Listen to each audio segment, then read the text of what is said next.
Debbie Knox. And I'm Bob Donaldson. The services for Officer Burton began this morning in Richmond. They will end in moments at a graveside service at Crown Hill Cemetery.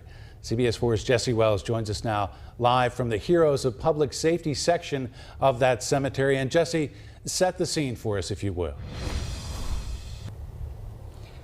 Well, Bob, that procession arrived here at Crown Hill within the past half hour or so. Behind me, you can see there are hundreds of law enforcement officers from around the country that have come here to pay their respects to Officer Burton. We're told some of those officers came from Texas, Oregon, New York, and more. Of course, there were more than 550 cars in that procession.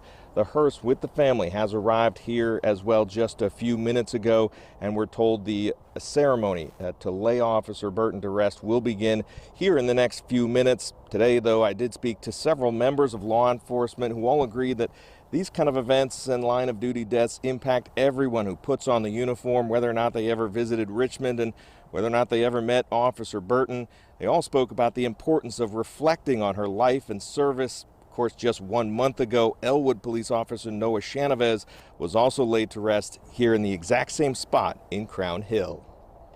It's just devastating when someone is sworn to serve and protect and they lose their life protecting others. So while a lot of these officers have never met, they've never crossed paths, they don't know one another, they share a common bond because they're out here doing the same job every single day.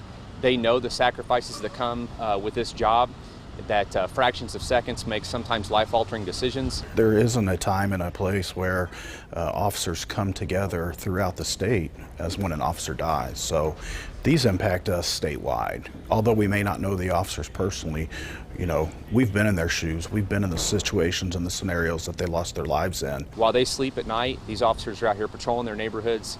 They're putting themselves into harm's way. And the unfortunate reality, again, is that sometimes they don't come home. Regardless of what your politics are, that there are men and women that go to work every day to protect our communities and serve. And ultimately, some of those people lose their lives protecting others. And it's a tragedy, but it is also our honor as a profession to recognize Sierra's sacrifice.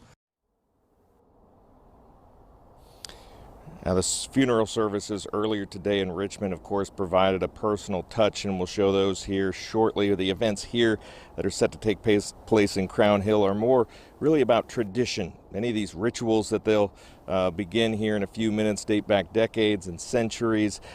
She will have full military honors. There's, of course, an honor guard that will escort her all the way to her resting place. The U.S. flag, of course, is always present. White carnations with the red dot symbolizing, of course, the purity of heart and also the blood shed for the community. The final farewell, of course, will feature those carnations placed on her casket. Taps and bagpipes will also be played. Again, we will carry that ceremony for you here as soon as it begins in the next few minutes. For now, reporting live in Crown Hill, Jesse Wells, CBS 4 News. Jesse, thank you. Mourners